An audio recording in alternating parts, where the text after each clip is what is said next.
Hello friends, hi, welcome to Meena sweet home. எல்லாரும் என்ன பண்றீங்க? இன்னைக்கு வந்து வெள்ளிக்கிழமை, நம்ம வீட்டில் விளக்கெல்லாம் ஏற்றியாச்சு. பாருங்க அழகா இருக்கான்னு.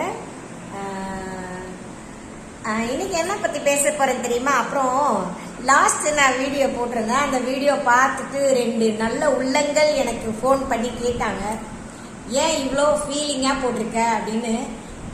பிரமிளான்னு ஒரு தோழியும், என்னோட டிபார்ட்மெண்ட்ல இருக்கிற அனிதா அக்கான்ற ஒரு என்னோட செல்ல அக்காவும் எனக்கு கால் பண்ணி கேட்டாங்க, ஏண்டா இவ்வளோ ஃபீலிங்கா வீடியோ போட்டிருக்கேன்னு சொல்லிட்டு. இல்லைக்கா, என் மனசுல கொஞ்ச நாள் வருத்தமாவே இருந்தது, அதனால தான் நான் இந்த வீடியோ கண்டிப்பா போட்டேன் அப்படின்னு சொன்னேன்.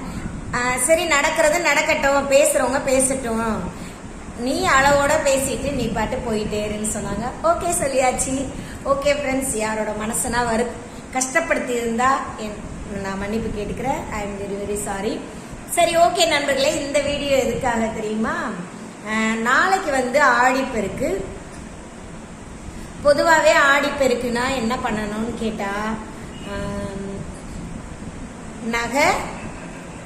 நகை வாங்கலாம், துணி எடுக்கலாம், புது துணி. சரிங்களா?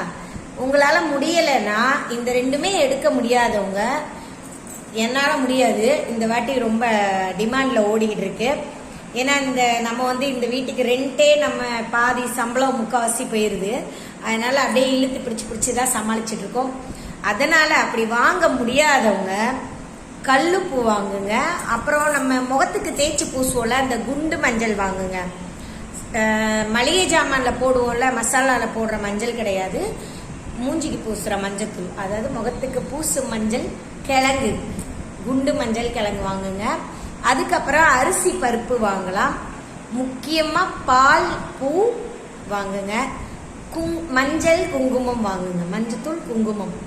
அதாவது ஃபர்ஸ்ட் என்ன சொன்னா, நகை வாங்கலாம், துணி வாங்கலாம். 2மே வாங்க முடியாதவங்க இம்பார்ட்டனா குண்டு மஞ்சக்கிழங்கு வாங்குங்க, கல்லுப்பு வாங்குங்க, அரிசி பருப்பு வாங்குங்க, அப்புறம் மஞ்சள் குங்குமம் வாங்குங்க. அதுக்கடுத்து பால் பூ வாங்குங்க, குறிப்பா மல்லிகைப்பூ வாங்குங்க. ஓகேங்களா? உங்களால முடிஞ்சது இதுல எந்த பொருள் வாங்க முடியுமோ வாங்குங்க. இல்ல இந்த பொருளை எல்லாமே வாங்க முடிஞ்சாலும் வாங்குங்க, ஒன்றும் பிரச்சனை இல்லை, உங்களுக்கு தான் நல்லது. அதாவது ஆடி பெருக்கு அன்னைக்கு எந்த பொருள் வாங்கினாலும் நம்ம வீட்டுல செல்வம் பெருகும், மகாலட்சுமியோட கடாட்சம் இருக்கும்னு சொல்லுவாங்க. அதனால இதெல்லாம் நம்ம உருவாக்கினது இல்லை, நம்மளோட முன்னோர்கள் செஞ்சு வச்சுட்டு போனது. ஆடிப்பெருக்குனாலே வீட்டில் எல்லாம் பெருகும்னு அர்த்தம். அதாவது செல்வம், இந்த மாதிரி நகை பணம், கடன் பிரச்சனை இல்லாம நல்ல வாழ்க்கை, ஒரு சொந்த வீடு வாங்க வாய்ப்பு உண்டு, எல்லாமே உண்டு. அதனால ஆடிப்பெருக்கு அன்னைக்கு உங்களுக்கு எல்லாமே நல்லபடியா கிடைக்கட்டும் நிறையா. அதனால நீங்க என்ன பண்ணுங்க, நான் சொன்னதுல ஏதாச்சும் முடிஞ்சதை வாங்குங்க, இல்ல எல்லாமே வாங்க முடிஞ்சாலும் வாங்கி சாமி முன்னாடி வச்சு சாமி கும்பிடுங்க. சரிங்களா?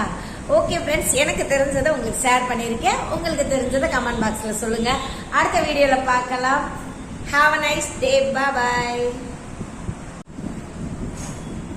இது எதுக்காக இன்னைக்கு இந்த வீடியோ நான் சொன்னேன்னா, நிறைய பேர் இன்னைக்கு பாக்குறவங்க இன்னைக்கு வந்து பார்த்துட்டு நாளைக்கு வாங்குவாங்கல்ல. நாளைக்கு நம்ம வாங்கிட்டு வீடியோ போட்டா, ஏன் முன்னாடியே சொல்லியிருந்தா வாங்கியிருக்கலாமே அப்படி யோசிப்பீங்களா? அதுக்காக தான் எனக்கு தெரிஞ்சதை நான் இன்னைக்கே சொல்லிட்டேன். சரிங்களா ஃப்ரெண்ட்ஸ்? பாய்.